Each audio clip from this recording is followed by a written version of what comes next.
Auzubillahiminash-shaytanir-rajim. Bismillahir-rahmanir-rahim. Assalamualaikum students. Welcome to biology class. I'm your teacher Aisha Amreen. बच्चों, today's we are going to start a new chapter and that is the some major ecosystems. That's chapter number 26. 26 chapter है आपका some major ecosystems और इसमें से long question नहीं आता. ये chapter आपने सिर्फ शॉर्ट क्वेश्चन के लिए करना है. 2-3 शॉर्ट क्वेश्चन इसमें से आते हैं बोर्ड के पेपर में. तो और इसमें एक्सक्लूडेड सिलेबस के साथ जो है स्मार्ट सिलेबस उसके मुताबिक हम इस चैप्टर को इंशाल्लाह पढ़ेंगे. सम मेजर इकोसिस्टम्स, इसमें आपके इस चैप्टर में हम पढ़ेंगे इंशाल्लाह कि इकोसिस्टम्स कौन कौन से हैं. इकोसिस्टम आप कहते हैं, आपने पढ़ा है कि a biological community along with its non living या इट्स फिजिकल कंपोनेंट्स, उसको हम इकोसिस्टम्स कहते हैं.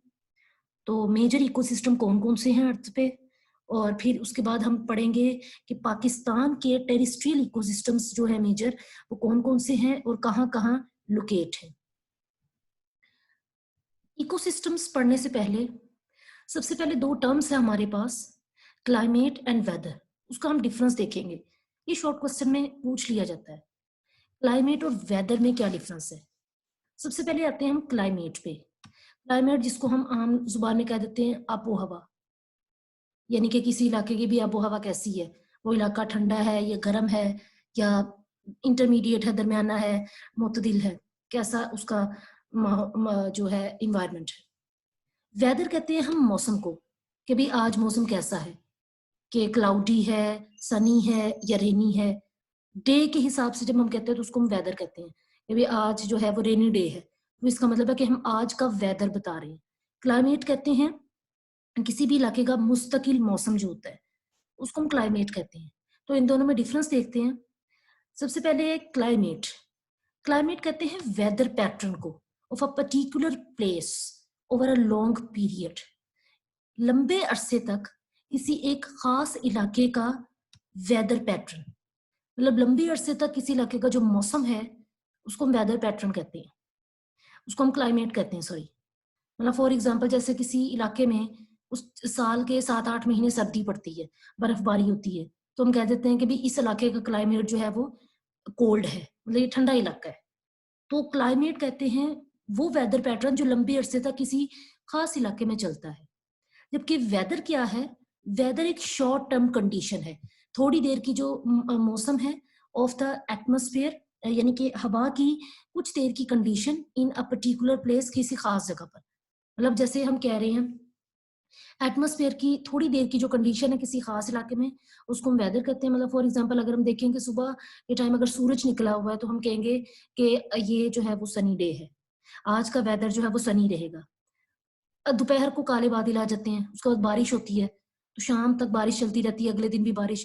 तो हम कहते हैं कि ये जो शाम का मौसम है इस वक्त ये रेनी वेदर बना हुआ है, अगले दिन जो सारा दिन बारिश हुई है उसको भी हम कहेंगे कि रेनी वेदर है, ये रेनी डे है. तो वेदर कहते हैं थोड़ी देर की एटमॉस्फेरिक कंडीशन को, कि भाई उस वक्त धूप है, नहीं है, क्लाउडी है, रेनी है, उसको वेदर कहेंगे. लेकिन अगर यही वेदर किसी खास इलाके में परसिस्टेंट रहे काफी अरसे तक के लिए, उसको हम क्लाइमेट कह देते हैं. उसके बाद क्लाइमेट जो है it is measured over a long period of time, इसको लंबे अरसे तक मेजर किया जाता है. जबकि वेदर जो है it is measured over a short period of time. फिर उसके बाद है कि क्लाइमेट जो है it is forecasted by collective weather statistics over a long period of time. किसी खास इलाके में जो अब डेली का मौसम है, ये क्लाइमेट बताया कैसे जाता है कि भाई किस इलाके की आबोहवा कैसी है. इस इलाके की आबोहवा फोरकास्ट करने के लिए, देखने के लिए हम कहते हैं कि उस इलाके में जो वेदर उसका पैटर्न है उसकी हम स्टैटिस्टिक्स बना लेते हैं. मतलब कैसे कि हमने पूरा डाटा ले लेना है कि एक हफ्ते का पहले हम देखेंगे कि रोज का वहां का मौसम कैसा होगा, फिर हम एक हफ्ते के मौसम का अंदाजा लगा लेंगे. हम देख रहे हैं कि एक हफ्ते तक मुसलसल वहां पर बर्फबारी होती रही है, फिर 2 हफ्ते तक हम लेकर जाएंगे, तो कलेक्टिव वेदर पैटर्न हमने करना है. मतलब वेदर रोज का जो मौसम होगा उसको हमने कंपाइल करते रहना है. उसकी जब कलेक्टिव स्टैटिस्टिक हम देखेंगे कि 7-8 महीने तक वहां पर सेम वेदर पैटर्न चल रहा है, तो हम कह देंगे कि ये उसका क्लाइमेट है. तो रोज के मौसम को आपने ये कहना है, सिंपल वर्ड में हम कहेंगे कि शॉर्ट टर्म में आपने थोड़ी थोड़ी वेदर की पैटर्न को रोज चेक करते जाना है आपने, फिर उसको इकट्ठा करके तो आपके पास एक पूरा जो डाटा आएगा वो उसका क्लाइमेट होगा। जबकि जो वेदर है इसको हम फोरकास्ट करते हैं बाय कलेक्टिंग मीटेरोलॉजिकल डाटा। मीटेरोलॉजी जो है ये एक कंप्लीट साइंस की ब्रांच है जो कि जिसमें हम स्टडी करते हैं वेदर को। It is the study of earth's atmosphere, ठीक है। और इसमें जो है मीटेरोलॉजी, इसमें हम स्टडी करते हैं कि मतलब टेम्परेचर क्या होगा, किसी इलाके का मॉइस्चर रेट वगैरह क्या है, तो उसको हम मीटेरोलॉजी कहते हैं। मीटेरोलॉजी जो है ये जो डाटा है वो इकट्ठा किया जाता है डिफरेंट फिजिकल पैरामीटर्स को देखते हुए। मतलब ये जो डाटा है आपने ये कलेक्ट करना है, आपने कैसे कलेक्ट करना है, आपको डिफरेंट फिजिकल पैरामीटर्स देखने होंगे। वो फिजिकल पैरामीटर्स मेजर करने के लिए आप डिफरेंट इंस्ट्रूमेंट्स यूज करेंगे। मतलब वो फिजिकल पैरामीटर कौन से हैं, मतलब जैसे आपने टेम्परेचर चेक करना है, फिर उसके बाद आपने देखना है कि मतलब उस आज का ड्यू पॉइंट क्या है, यानी कि वो जो आज कितनी फवार पड़ रही है, विंड डायरेक्शन क्या है किसी इलाके की, विंड स्पीड क्या है, क्लाउड कवर कितना है, क्लाउड लेयर्स कितनी है, विजिबिलिटी आज की कितनी है, कितनी धुंध होगी, कहाँ तक आप देख सकते हैं, करंट वेदर सिचुएशन क्या है, प्रेसिपिटेशन अमाउंट क्या है आज की। ये सारी चीजें कहलाती हैं फिजिकल पैरामीटर्स, जिनको आप डिफरेंट इंस्ट्रूमेंट्स के थ्रू मेजर करते हैं। तो ये सारे फिजिकल पैरामीटर्स मेजर करने के बाद आपके पास जो मीटेरोलॉजिकल डाटा आता है उससे आप फोरकास्ट करते हैं कि 2 दिन मौसम कैसा रहेगा, 3 दिन कैसा रहेगा, एटसेट्रा। तो ये था हमारे पास क्लाइमेट और वेदर में डिफरेंस। नेक्स्ट हमारे पास है इकोसिस्टम। इकोसिस्टम जैसा कि अभी मैंने आपको बताया कि इकोसिस्टम कहते हैं वो बायोलॉजिकल कम्युनिटी जो कि इंटरैक्ट करती है अपने नॉन लिविंग इन्वायरमेंटल कंपोनेंट के साथ। इकोसिस्टम दुनिया में 2 मेजर इकोसिस्टम है। एक कहलाता है टेरेस्ट्रियल इकोसिस्टम जो खुश्की का होता है जहां वाटर नहीं होता, और एक कहलाता है एक्वाटिक इकोसिस्टम यानी पानी वाला इकोसिस्टम जहां जहां कहीं भी अर्थ पे वाटर मौजूद है। तो इस टॉपिक में हमने जो कि लेक्स पढ़ना है तो हम एक्वाटिक इकोसिस्टम को देखेंगे, टेरेस्ट्रियल हम इंशाल्लाह बाद में डिस्कस करेंगे। एक्वाटिक इकोसिस्टम को हम फर्दर 3 ब्रांचेस में डिवाइड करते हैं। सबसे पहले आता है एक्वाटिक इकोसिस्टम में फ्रेश वाटर इकोसिस्टम। ये वो एक्वाटिक इकोसिस्टम होता है जो कि consist of lakes, streams, ponds, rivers, मतलब फ्रेश वाटर जो कि जिसको आप ड्रिंक कर सकते हैं। तो फ्रेश वाटर में रिवर्स हैं, लेक्स हैं, पोन्ड्स हैं, स्ट्रीम्स आते हैं।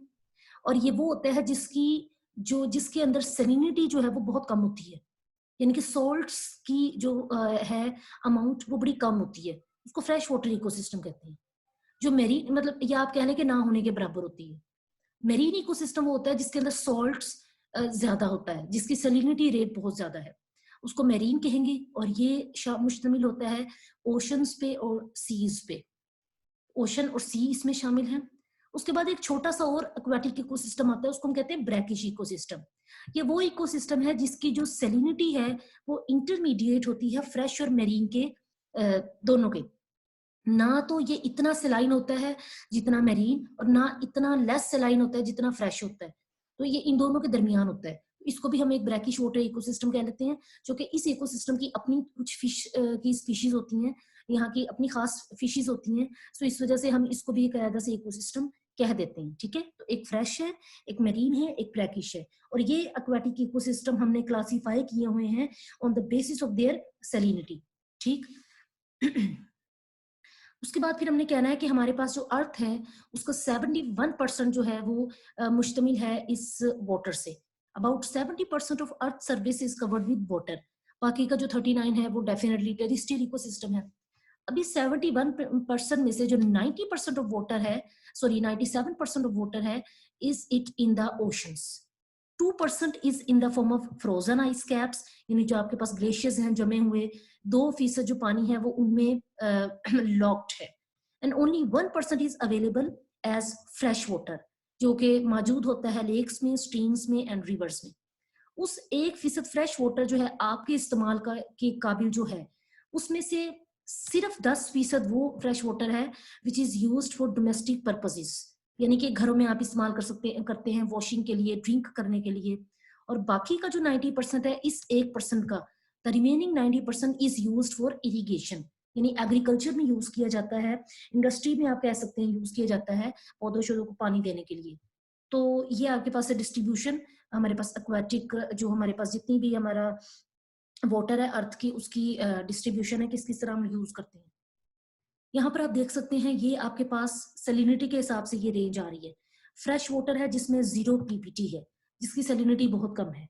पीपीटी कहते हैं, सैलिनिटी एक्चुअली होता है कि measure of the number of grams of salt पर किलोग्राम ऑफ सी वाटर। इसको हम एक्सप्रेस करते हैं पीपीटी में, जिसका मतलब है पार्ट्स पर 1000। तो 0 पीपीटी का मतलब है कि मतलब 1 केजी में वाटर के तो इसमें सोल्यूट पार्टिकल्स यानी सॉल्ट जब 0 है। फ्रेश वाटर 0 पीपीटी है। ब्रैकिश में हमारे पास 20 to 31 आ जाता है और मरीन में 30 to 35। तो मतलब आप ये देख सकते हैं कि ब्रैकिश जो है वो फ्रेश और मरीन के दरमियान में। ठीक हो गया। उसके बाद हमारा आज का टॉपिक है फ्रेश वाटर लेक्स। इसमें से शॉर्ट क्वेश्चन आ जाते हैं, वो मैं आपको साथ साथ बताऊंगी कौन कौन से आते हैं। लेक क्या है? अ lake is an area filled with water, वो एरिया जहां पर पानी मौजूद होता है, and that is surrounded by land, और उसके इर्द गिर्द जमीन होती है। मतलब आप अगर यहाँ पर देखें कि आपके पास वाटर है और इसके इर्द गिर्द ये आपको लैंड नजर आ रही है जहां पर आपको प्लांट्स भी नजर आ रहे हैं। तो this is lake. The study of lake is called limnology. Lakes की स्टडी को हम लिम्नोलॉजी कहते हैं। The study of all kinds of lakes either natural और man made is called limnology. चाहे नेचुरल लेक है चाहे मैन मेड लेक है, जो भी हम लेक है उसकी स्टडी जब हम करते हैं तो उसको लिम्नोलॉजी कहते हैं। फ्रेश वाटर लेक जो है इट वेरी ट्रीमेंडियसली। फ्रेश वाटर जो लेक्स है वो वेरी करती हैं एक दूसरे के साथ डिफरेंट बेसिस पे। सबसे पहले है साइज की बेस पे। लेक्स, हर लेक का साइज डिफरेंट होता है। उसके बाद है हर लेक की डेप्थ डिफरेंट है। कुछ लेक ज्यादा डीप होती हैं, कुछ इतनी नहीं होती। उसके बाद थर्ड है लेक्स वेरी करती हैं अपने न्यूट्रिएंट कंटेंट की वजह से, कि उसके अंदर न्यूट्रिएंट्स की अवेलेबिलिटी कितनी है। वो डिपेंड करता है कि वो लेक किस इलाके में मौजूद है, उसके हिसाब से उस लेक के अंदर जो न्यूट्रिएंट कंटेंट है वो भी वेरी करेगा। उसके बाद है डिस्टिंक्ट लाइफ जोन्स। हर लेक के अंदर जो लाइफ है उसकी डिफरेंट जोन होते हैं। ठीक है, कि लेक के अंदर डिफरेंट लाइफ जोन्स, मतलब यूं कहने के कंपार्टमेंट्स बने होते हैं हर लेक के अंदर। एक कंपार्टमेंट वो होगा जहां ज्यादा लिविंग ऑर्गेनिज्म मौजूद है, उसी लेक के अंदर कोई दूसरा कंपार्टमेंट है जहां पर कम लिविंग ऑर्गेनिज्म मौजूद है, तो उसको हम कहते हैं लाइफ जोन्स। और हर लेक के अंदर ये लाइफ जोन जो है वो वेरी करते हैं। लास्ट वन है टेम्परेचर। जो लेक वेरी करती हैं एक दूसरे के साथ, वो है उनकी on the basis of their temperature stratification. Stratification कहते हैं लेयर्स को। लेक्स के अंदर जो टेम्परेचर है उसकी लेयर्स बन जाती हैं, जिसको हम टेम्परेचर या थर्मल स्ट्रेटिफिकेशन कहते हैं। ये लेयर्स बनती क्यों है? ये लेयर्स बनती हैं अमूमन हम कहते हैं सर्दियों में और गर्मियों में। ठीक है, 3 लेयर्स होती हैं। सबसे ऊपर वाली लेयर होती है एपिलिम्नियन, दरमियान वाली होती है मेटालिम्नियन, और नीचे वाली सबसे होती है उसको हाइपोलिम्नियन कहते हैं। यहाँ पर आप देख सकते हैं ये आपके पास एक टिपिकल लेक है फ्रेश वाटर। यहाँ पर अगर हम बात करें विंटर की, याद रखना है आपने कि जो लेक का बॉटम होता है ना, उसका टेम्परेचर हर सीजन में सेम रहता है, और वो होता है 4 डिग्री सेंटीग्रेड। ये आप देख रहे हैं आपके पास 4 हमारे पास मौसम होते हैं, फॉल है, विंटर है, स्प्रिंग है, समर है। इन चारों मौसम में आप देख रहे हैं कि जो बॉटम का टेम्परेचर है वो आप देख रहे हैं कि 4 डिग्री सेंटीग्रेड है, जबकि अपर जो लेयर्स है उसका टेम्परेचर डिफरेंस वेरी करता रहेगा। अब ये जो लास्ट वाली लेयर है इसको हमने हाइपोलिम्नियन का नाम देना है। अगर हम बात करें यहाँ पर विंटर की, यहाँ से स्टार्ट करते हैं। तो विंटर में चूंकि धूप नहीं है, सर्दी है, टेम्परेचर बहुत कम है, तो जो सबसे सरफेस वाटर है उसका टेम्परेचर इतना कम हो जाएगा कि 0 हो जाएगा, और उसकी वजह से वहां पर आइस बन जाएगी, ऊपर वाली लेयर पे बर्फ जमी होती है। ये कंडीशन होती है विंटर में। उससे थोड़ी सी नीचे वाली सरफेस पे टेम्परेचर 2 है, फिर उसके नीचे 4 है, और इस तरह 4। ठीक। अब आप देख रहे हैं कि ऊपर वाली लेयर का टेम्परेचर और है, नीचे वाली का और है। जितना ज्यादा टेम्परेचर का डिफरेंस होगा उतनी ही लेयर्स, उतनी ही अच्छी, यानी कि आप यूं कहेंगे कि बेस्ट स्ट्रेटिफिकेशन होगी। ठीक है, जितना टेम्परेचर ऊपर वाली लेयर का और नीचे वाली लेयर का होगा। अगर उसके बाद है विंटर के बाद ये स्प्रिंग में। स्प्रिंग में जब मौसम खुशगवार होने लगता है और धूप निकलती है, तो जो ऊपर वाली लेयर है वो, उसकी जो बर्फ है वो पिघलना शुरू हो जाएगी। आहिस्ता आहिस्ता वो बर्फ पिघल रही है, उसका टेम्परेचर बढ़ रहा है, पहले 0 पे था, अब वो आहिस्ता आहिस्ता बढ़ रहा है। 0 पे बढ़ेगा तो यहाँ तक एक टाइम आ जाएगा कि वो भी 4 हो जाएगा। अब आपको पता है नीचे वाला टेम्परेचर भी 4 है। तो जब दोनों ऊपर वाली लेयर, दरमियान वाली और इसका टेम्परेचर 4 हो जाएगा तो कि अब चूंकि सरफेस का टेम्परेचर और बॉटम का टेम्परेचर सेम है, तो अब क्या होगा कि ये दोनों जो ऊपर वाली लेयर का वाटर है और नीचे वाली लेयर का वाटर है, ये आपस में मिक्स होना शुरू हो जाएंगे। ये वाला वाटर नीचे आएगा और जो नीचे वाला वाटर है वो ऊपर जाने की कोशिश करेगा। ये दोनों आपस में मिक्स होंगे, इसको हम कहते हैं ओवरटर्न। ठीक है, तो इस तरह ये दोनों वाटर मिक्स हो जाएंगे और रिप्लेनिशिंग होगी। उसके बाद नेक्स्ट आ जाएंगे समर में। समर में आप देख रहे हैं कि टेम्परेचर बहुत हाई हो गया ऊपर लेयर का। अब अपर लेयर जो होती है, ये वाली लेयर, ये फेस करती है विंड को भी और ये सनलाइट को भी फेस करती है। तो टेम्परेचर इतना हो गया कि ऊपर वाली लेयर का टेम्परेचर 22 पे चला गया। ठीक हो गया। अब इतना टेम्परेचर हो गया, नीचे वाली का 4 ही रहेगा। ऊपर इतना टेम्परेचर हो गया कि वो दोनों मैंने आपको पहले बोला है कि जितना टेम्परेचर डिफरेंस होगा उतनी ही स्ट्रेटिफिकेशन बेस्ट होगी। तो अब हम लेयर्स को नाम देते हैं एपिलिम्नियन। ये सेकंड वाली लेयर का नाम होता है मेटालिम्नियन और थर्ड को हम कहेंगे हाइपोलिम्नियन। थर्मोक्लाइन होता है, उनमें टेम्परेचर का डिफरेंस जो कितना है, वो इंक्लाइन कितना बन रहा है। तो जितना टेम्परेचर डिफरेंस होगा उतनी बेस्ट स्ट्रेटिफिकेशन होगी। उसके बाद नेक्स्ट फिर हम आएंगे फॉल में। अब फॉल में जो कि फिर थोड़ा सा टेम्परेचर कम होने लग गया है, धूप कम होने लग गई है, तो जो ऊपर वाली लेयर है उसका टेम्परेचर पहले 22 पहुंचा हुआ था, अब वो कम होना शुरू हो जाएगा। इतना कम होगा कि यहाँ तक वो भी 4 पे आ जाएगा। जैसे ही 4 पे आएगा, अब चूंकि नीचे वाली लेयर ऊपर वाली लेयर का टेम्परेचर सेम है, तो हम क्या कहेंगे कि वो उनका वाटर मिक्स होना शुरू हो जाएगा। चूंकि टेम्परेचर डिफरेंस खत्म हो गया है, उसको ओवरटर्न कहेंगे। तो ये बहरहाल ये पूरी स्टडी होती है लिम्नोलॉजी में जो हम पढ़ते हैं। तो बहरहाल इसको बताना ये था यहाँ पर कि टेम्परेचर के डिफरेंस की वजह से लेयर्स बन जाती हैं, जिसको टेम्परेचर स्ट्रेटिफिकेशन कहते हैं, और ये भी हर लेक में वेरी करती हैं। ये वाले जो मैंने आपको बताई है, ये एक टिपिकल फ्रेश वाटर लेक में ये सूरत हाल होती है।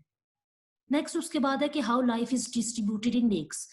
पहला शॉर्ट क्वेश्चन आपका ये वाला था कि लेक्स कैसे वेरी करती हैं। दूसरा आपके पास शॉर्ट क्वेश्चन है कि लेक्स में लाइफ कैसे डिस्ट्रीब्यूट होती है स्पेस पे। The distribution of life in lakes depends on their access to light. ये लेक में लाइट कहाँ कहाँ तक पहुंचती है। अब याद रखें कि जो ऊपर वाली लेयर होती है, बेस्ट लाइट वहीं पेनिट्रेट करती है। जितनी लेयर नीचे जाएंगे लाइट पेनिट्रेशन कम होती रहेगी। लाइट को इतनी डेप्थ तक पेनिट्रेट नहीं करती लेक्स में या ओशंस वगैरह में, चंद मीटर्स तक ही होती है जहां पर लाइट पेनिट्रेट करती है। उसके बाद है न्यूट्रिएंट कंटेंट्स। लेक के अंदर, एक लेक के अंदर जहां न्यूट्रिएंट्स ज्यादा अवेलेबल होंगे वहां लाइफ आप कहेंगे कि ज्यादा है। अब वो जाहिर है ऊपर वाली जो लेयर होती है वहां न्यूट्रिएंट्स अवेलेबिलिटी ज्यादा होगी, तो जाहिर है उस लेयर में ज्यादा लाइफ होगी। तो न्यूट्रिएंट कंटेंट्स की बेस पे हम लेक्स के अंदर लाइफ के जोन बना देते हैं। जहां न्यूट्रिएंट्स ज्यादा अवेलेबल होंगे वहां ज्यादा वेराइटी की लाइफ होगी। ज्यादा लाइफ जो है वो ना सिर्फ वेराइटी होगी बल्कि नंबर ऑफ ऑर्गेनिजम्स भी ज्यादा होंगे। उसके बाद है place for attachment for plants. कि प्लांट्स के लिए जहां पर अटैचमेंट की अवेलेबिलिटी ज्यादा होगी वहां पर लाइफ आप कह लें कि ज्यादा अवेलेबल होगी। मतलब प्लांट्स को जहां पर बॉटम पे अटैच होने के लिए ज्यादा जगह मिल रही है, तो वो वहां पर उस जोन में लाइफ ज्यादा होगी। तो ये 3 बेसिस हैं जिसकी बेस पे एक टिपिकल लेक में लाइफ डिस्ट्रीब्यूट की जाती है।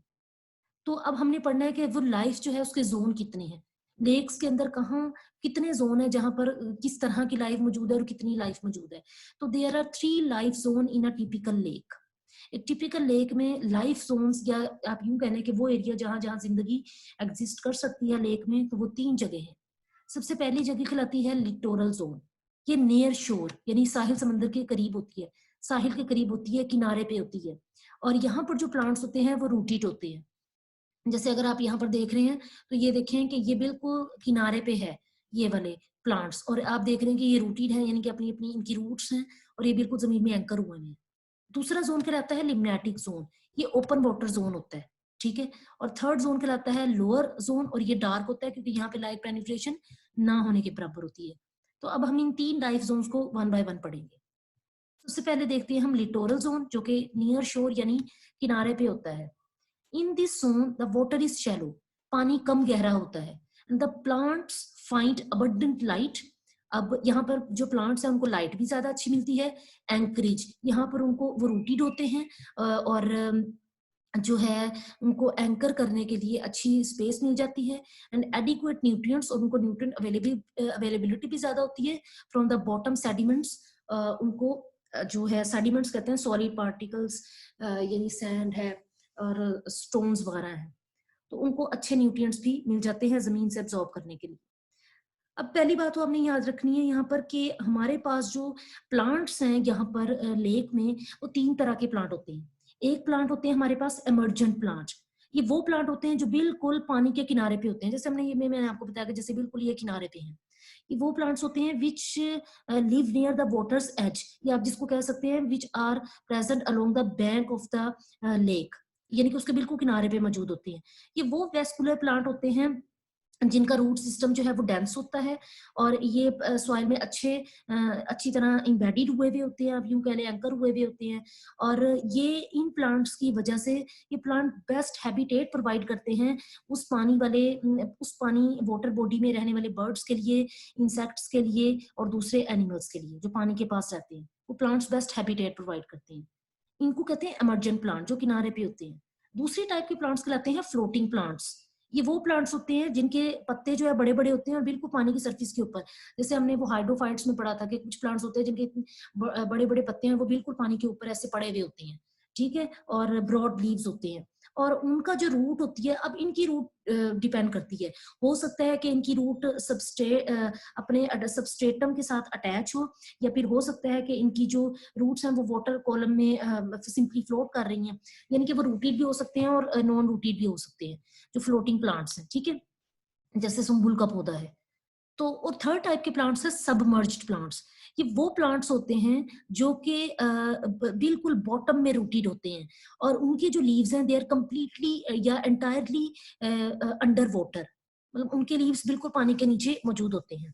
और ये जो सबमर्ज प्लांट्स हैं, ये ज्यादा डेप्थ में ग्रो करते हैं, और इनकी जो क्या कहते हैं, ये हैबिटेट, या अब यूं कह लें कि ये फूड हैबिटेट प्रोवाइड करते हैं, फूड प्रोवाइड करते हैं डिफरेंट पानी में रहने वाले मैमल्स के लिए और इनवर्टिब्रेट्स वगैरह के लिए। तो 3 प्लांट्स की मैंने आपको कैटेगरी बता देती हैं। इमर्जेंट जो कि बिल्कुल किनारे पे हैं, फ्लोटिंग जो कि आप यूं कह लें कि वो उनके रूट्स जो हैं वो रूटेड भी हो सकते हैं, नहीं भी हो सकते, लेकिन उनके जो पत्ते हैं वो बिल्कुल पानी की सरफेस पे हैं, और जो सबमर्ज्ड हैं वो कंप्लीटली अंडर वाटर हैं। Plants in the littoral zone communities are the most diverse. यहाँ के प्लांट ज्यादा डाइवर्स है। क्यों डाइवर्स है वो आपने वजह ऊपर देख ली है। यहाँ पर लाइट भी ज्यादा है, प्लांट के लिए अटैचमेंट भी ज्यादा है, और प्लांट के लिए न्यूट्रिएंट अवेलेबिलिटी भी ज्यादा है। तो जाहिर है ये बेस्ट लाइफ जोन है, यहाँ पर लाइफ वेराइटी जो है वो ज्यादा है, ये जो लिटोरल जोन है। जैसे कि वाटर लिलीज जो हैं, ये वो प्लांट्स हैं, हाइड्रोफाइट्स हैं, they are entirely submerged, sorry, are the most diverse water lilies and entirely submerged vascular plants. Water lilies surface पे होती हैं, ठीक है, फ्लोटिंग होते हैं ये। Entirely submerged vascular plants and algae flourish at the deepest region of the littoral zone. The plant of this zone trap sediments carried by stream. अच्छा, हम अब ये वाले जो प्लांट्स हैं लिटोरल जोन के, चूंकि ये बिल्कुल ऊपर वाली सरफेस में नियर शोर प्रेजेंट होते हैं। अब वो जो झील है, लेक है, वहां पर छोटे मोटे चश्मे जो हैं वो आकर गिरेंगे। अब वो जो चश्मे आ रहे हैं वहां पर आकर फॉल करते हैं, वो अपने साथ सॉइल लेकर आ रहे हैं, सेडिमेंट्स हैं, स्टोन्स हैं, फर्टाइल सॉइल अपने साथ लेकर आ रहे हैं, तो उस सॉइल में डिफरेंट न्यूट्रिएंट्स होंगे। अब चूंकि वो आकर डायरेक्ट सरफेस पे पहले गिरते हैं, तो जाहिर है लिटोरल जोन के जो प्लांट्स होंगे वो इनको जल्दी ट्रैप कर लेंगे, क्योंकि सबसे पहले तो इन्हीं को ही वो अवेलेबल है ना, बॉटम पे तो बाद भी जाएंगे।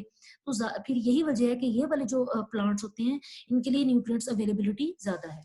The plants of this zone trap sediments carried by stream, तो increasing the nutrient content in this region. यही वजह है कि ये जो लिटोरल रीजन है यहाँ पर न्यूट्रिएंट्स अवेलेबिलिटी ज्यादा है, क्योंकि जो भी चश्मे वगैरह आएंगे गिरेंगे तो सबसे पहले न्यूट्रिएंट्स इन्हीं के पास पहुंचेंगे। कैसे कि ये प्लांट ट्रैप करके अपने पास रख लेंगे। तो इस जोन में जो वो न्यूट्रिएंट्स हैं वो ज्यादा है बनिस्बत बाकी 2 जोन्स के। Living among the anchored plants are, अब यहाँ के जो प्लांट्स है एंकर्ड और सबमर्ज प्लांट्स है, उनके दरमियान में छोटे छोटे ऑर्गेनिजम्स रहते हैं जिन को हम कहते हैं planktons. The microscopic organism planktons. इनकी डेफिनेशन क्या है? The small and microscopic organisms drifting, drifting कहते हैं पानी के फ्लो के साथ जो बहने वाले हैं, और फ्लोटिंग इन द सी और in fresh water are called planktons. Planktons can divided into 2 groups. Phytoplankton, phyto mean plants, plankton is actually a Greek word. Phytoplankton का मतलब हुआ ड्रिफ्टिंग प्लांट, मतलब वो प्लांट जो पानी के करंट के साथ साथ इधर उधर बहते रहते हैं। ड्वेलिंग प्लांट्स है, ये ड्रिफ्टिंग प्लांट्स हैं।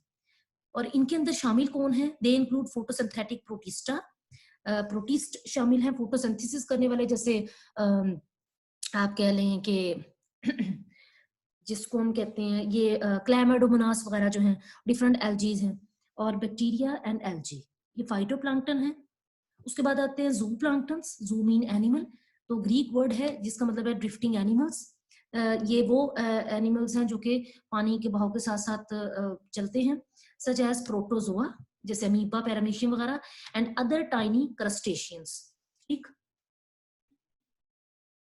क्रस्टेशियंस आर्थ्रोपोडा के ऑर्गेनिजम्स। उसके बाद आ जाए, ये तो हमने पढ़े थे लिटोरल जोन के प्लांट्स। अब लिटोरल जोन के एनिमल्स पढ़ने हैं। The greatest diversity of animals in the lake is also found in this zone. इस जोन में ना सिर्फ ग्रेटर डाइवर्सिटी के प्लांट्स है, बल्कि ग्रेटर डाइवर्सिटी के एनिमल्स भी है, because of the availability of nutrients. Littoral invertebrates animals include, इसके अंदर जो इनवर्टिब्रेट हैं वो शामिल है उसमें क्रस्टेशियंस, जिसको मैंने बताया आर्थ्रोपोडा के ऑर्गेनिजम्स हैं, लोबस्टर्स, क्रैब्स वगैरह, इंसेक्ट के लार्वी हैं, स्नेल्स हैं, फ्लैटवर्म्स हैं, हाइड्रा है, ठीक है, फाइलम निडेरिया का ऑर्गेनिज्म, फ्लैटवर्म जिसको हम कहते हैं के फाइलम प्लेटीहेल्मिंथीज। उसके बाद वर्टिब्रेट्स में शामिल है frog, aquatic snakes and turtles. Sorry, this is the spelling mistake, turtles. As the water increases, यहां तक ये एनिमल थे। अब जैसे जैसे वाटर इंक्रीज करता है डेप्थ में, as the water increases in depth further from the shore, जैसे जैसे आप साहिल से डेप्थ में जाते जाएंगे, plants are unable to anchor, जो कि वो गहरी होती जाएगी तो प्लांट्स अब जमीन के में एंकर नहीं हो सकेंगे सही तरह to the bottom, and still connect enough light for photosynthesis, लेकिन उनको फोटोसिंथेसिस के लिए लाइट मिल रही है। This open water area is divided into two regions, जिसमें अपर रीजन है limnetic zone and lower region is profundal zone. Limnetic zone, in this zone enough light penetrates, इस जोन में इतनी लाइट पेनिट्रेट नहीं होती जितनी लिटोरल में होती है, लेकिन इतनी कम भी नहीं होती जितनी प्रोफंडल में है, लेकिन इतनी का इनफ है कि लाइफ सपोर्ट कर लेती है ये फोटोसिंथेसिस वाले ऑर्गेनिज्म जो है। In this zone enough light penetrates to support photosynthesis. Here, यहाँ के जो फाइटोप्लैंक्टन है, दे इंक्लूड साइनोबैक्टीरिया, जिसको आप ब्लू ग्रीन एल्गी कहते हैं, विच सर्व्स एज प्रोड्यूसर्स, मतलब लिम्नेटिक जोन में जो रूटेड प्लांट्स है वो तो आ नहीं सकते, सो यहाँ पर वो फोटोसिंथेसिस ऑर्गेनिजम्स होंगे जो कि आप कह लें कि रूटेड नहीं होते। और इसमें हमने फाइटोप्लैंक्टन साइनोबैक्टीरिया की बात की है, जिसको ब्लू ग्रीन एल्गी कहते हैं, वो प्रोड्यूसर्स हैं। जब प्रोड्यूसर्स ये वाले मर जाते हैं तो they are eaten up by protozoa and other small crustaceans which in turn are consumed by fishes। जब ये साइनोबैक्टीरिया की डेथ हो जाती है तो इनको खा लेते हैं प्रोटोजोआ और दूसरे क्रस्टेशियंस। जब ये प्रोटोजोआ और क्रस्टेशियंस मर जाते हैं तो ये खुराक बन जाते हैं फिशेस की। इस तरह से आप कह सकते हैं कि फूड चेन चलती है। ठीक, लास्ट जोन है is profundal zone which is the lower dark zone. Here light is insufficient to support photosynthesis, यहाँ लाइट इतनी नहीं होती कि फोटोसिंथेसिस हो जाए, सो यहाँ पर होती ही नहीं है फोटोसिंथेसिस। तो organism of this zone are mainly nourish by detritus. तो यहाँ पर अब जितनी भी आप कह लें कि न्यूट्रिशन होगी वो हेट्रोट्रॉफिक होगी। इस जोन के जो ऑर्गेनिजम्स हैं वो नरिश किए जाते हैं बाय डेट्राइटस। डेट्राइटस कहते हैं डेड बॉडीज को, that fall from the littoral and limnetic zone. Littoral और लिम्नेटिक जोन के जो ऑर्गेनिज्म हैं उनकी डेथ के बाद वो उनकी जो डेड बॉडीज हैं वो सबसे नीचे वाले जोन में आके गिरती हैं और फिर यहाँ के जो ऑर्गेनिजम्स हैं वो उनको खा लेते हैं, and they by incoming sediments. ठीक, यहाँ के जो ऑर्गेनिजम्स हैं वो कैसे नरिश किए जाते हैं? डेट्राइटस से, और जो सेडिमेंट्स ऊपर से आके गिरते हैं नीचे बॉटम में आ जाते हैं। तो अब यहाँ पर चूंकि रहने वाले ऑर्गेनिज्म डेट्राइटस को खाते हैं, यानी डेड बॉडीज ऑफ प्लांट्स और एनिमल्स को खाते हैं, तो फिर जाहिर है यहाँ मेनली कौन से ऑर्गेनिज्म रहेंगे? डीकम्पोजर्स और डेट्राइटस फीडर्स, यानी सेप्रोफिटिक ऑर्गेनिजम्स रहेंगे। तो यहाँ पर जो न्यूट्रिशन होगी वो सेप्रोफिटिक होगी। तो here decomposers and detritus feeders live such as snail and certain insect larvae, bacteria, fungi and fishes inhabit it। ठीक है, ये था प्रोफंडल जोन। यहाँ पर आप डायग्राम देख सकते हैं, ये आपके पास है लिटोरल जोन और यहाँ पर आप देख सकते हैं ये जो प्लांट्स हैं दे आर रूटेड। ठीक, उसके बाद फिर जैसे ही आप, ये आपके पास लिम्नेटिक जोन है, ये आपके पास ये जोन बना हुआ है। लिम्नेटिक जोन में आप देखेंगे कि जो प्रोड्यूसर्स हैं वो ब्लू ग्रीन एल्जी है, फाइटोप्लैंक्टन, इंसेक्ट लार्वी है, फ्लोटिंग ऑर्गेनिज्म भी होंगे, फिशेस भी हैं, फ्री स्विमिंग ऑर्गेनिजम्स भी हैं।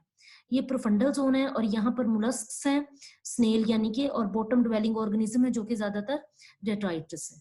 तो this was all about the fresh water lake, उसके कौन कौन से जोन्स हैं। इसमें से आपको कोई भी शॉर्ट क्वेश्चन आ सकता है।